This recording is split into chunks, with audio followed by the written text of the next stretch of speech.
Vous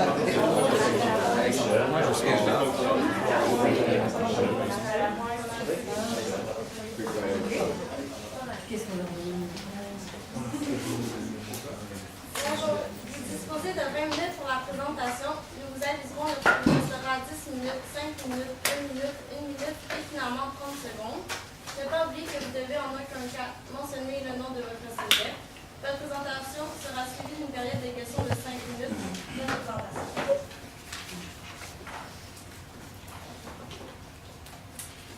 Bonjour chers jeux, je me présente, Marca Lapointe, CPA auditeur, et voici mes collègues Philippe Monmouturgeon, responsable des finances, et Alexandre Breton, expert comptable. Donc nous sommes une firme comptable, puis nous nous appelons le groupe Gensi. Gensi est le mot latin qui définit le mot comptabilité en français.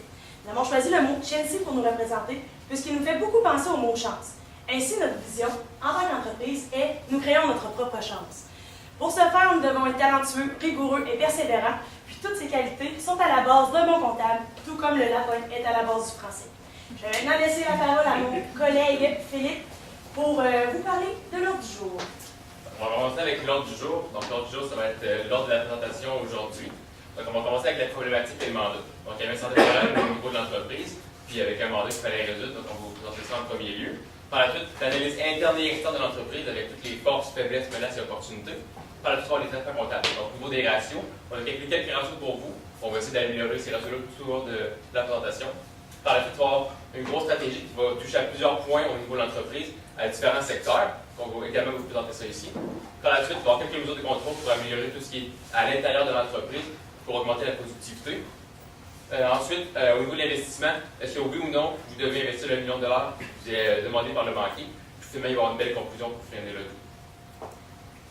Donc, au niveau de la problématique, il y avait les profits et la marge bénéficiaire brute qui étaient en chute libre depuis quelques ans. Puis, il n'y avait rien qui était fait.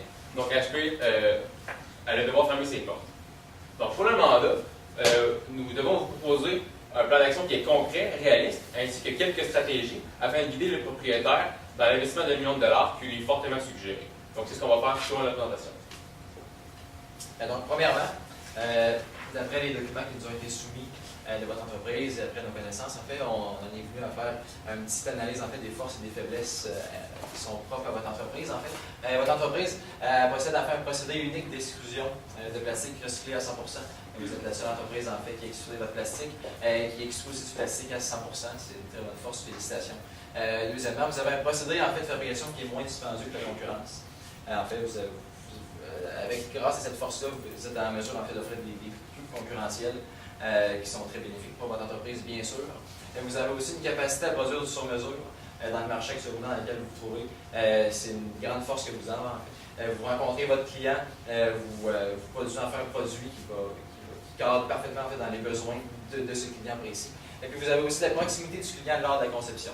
Vous êtes avec le client, vous êtes proche du client, et vous allez fabriquer des échantillons en fait, que vous allez lui transmettre en fait, pour être certain que vous produisez un produit qui cadre parfaitement dans les besoins de votre client. Au niveau des faiblesses de votre entreprise, en fait, vous avez décidé d'arrêter l'extrusion de votre plastique et de faire affaire avec des fournisseurs canadiens et américains. Actuellement, dans le contexte actuel, acheter aux États-Unis, en fait, ça pourrait être un désavantage pour vous, une faiblesse pour vous, en raison du taux de change, bien entendu, qui est très désavantageux au niveau des approvisionnements. Et vous avez aussi, ça, comme je disais, l'achat à des fournisseurs américains. Et vous avez aussi le non-respect d'une clause, d'une condition importante relative au crédit.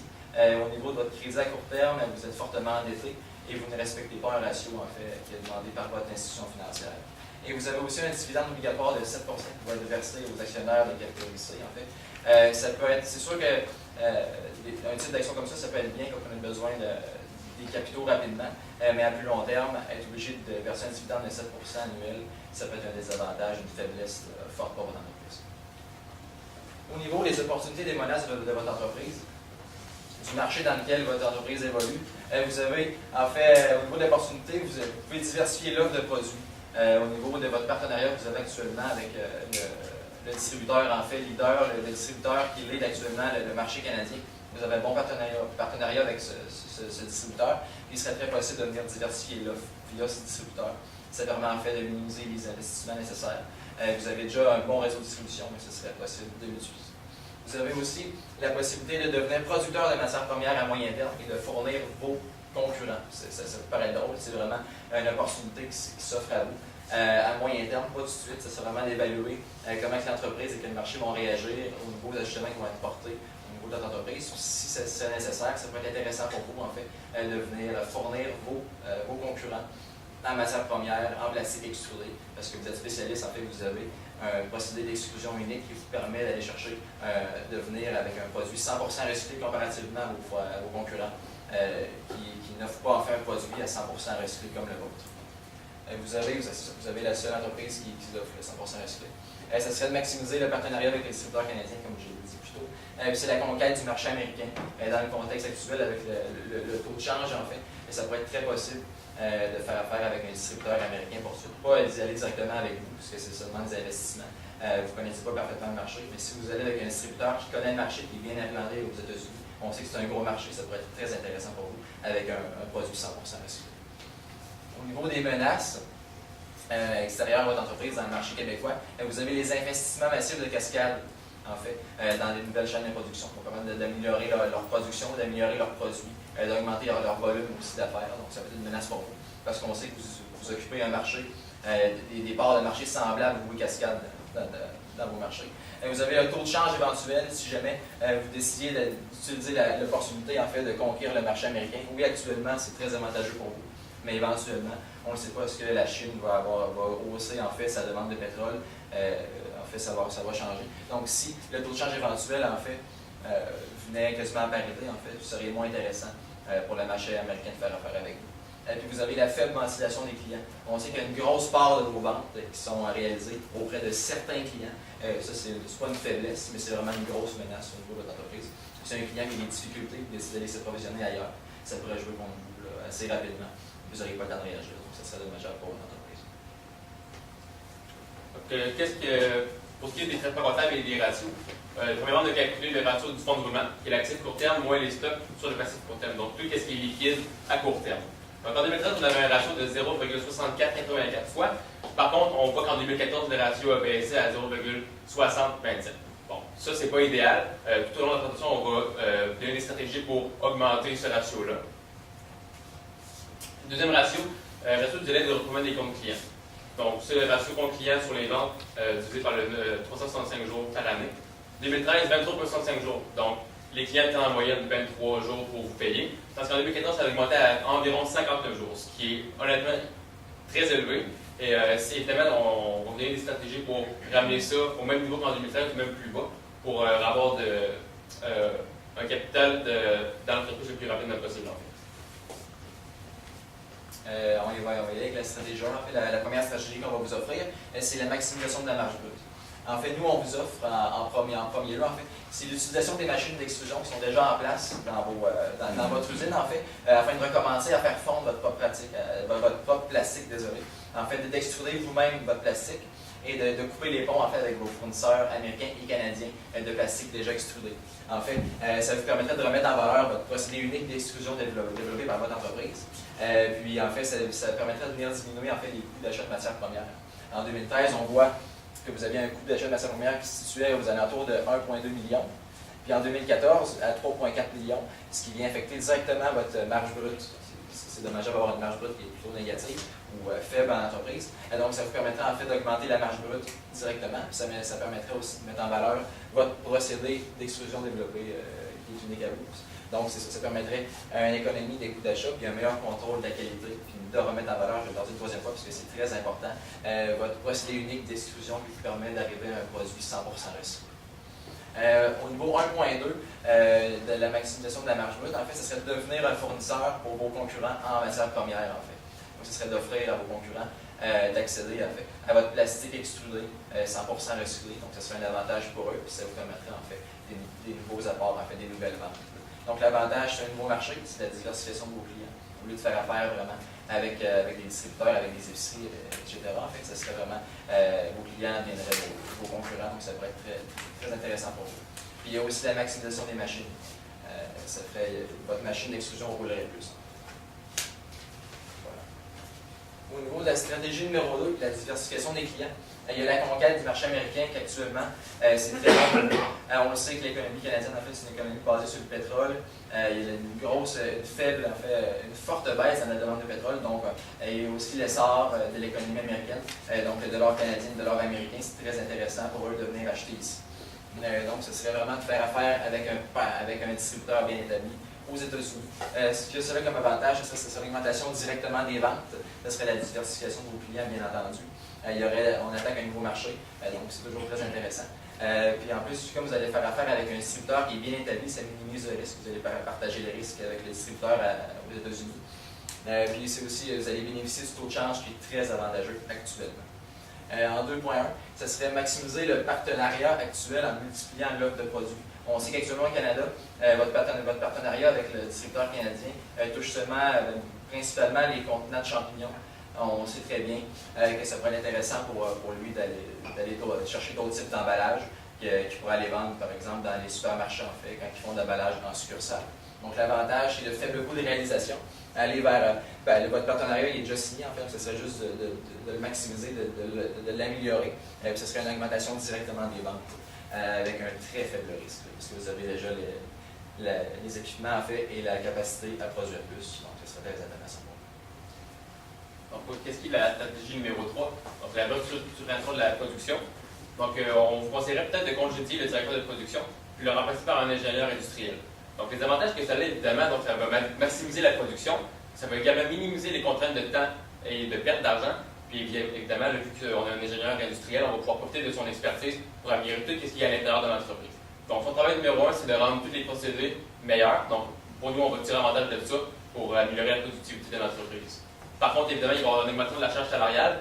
On a posé une hypothèse que le directeur de production gagne 80 000 Dans le pire scénario, on pourrait payer notre ingénieur industriel 150 000 Donc oui, il y aurait une augmentation, mais quand même, on trouve que l'augmentation vaut le risque. Donc c'est pour ça qu'on va opter pour engager un ingénieur industriel pour venir nous aider au niveau de la production.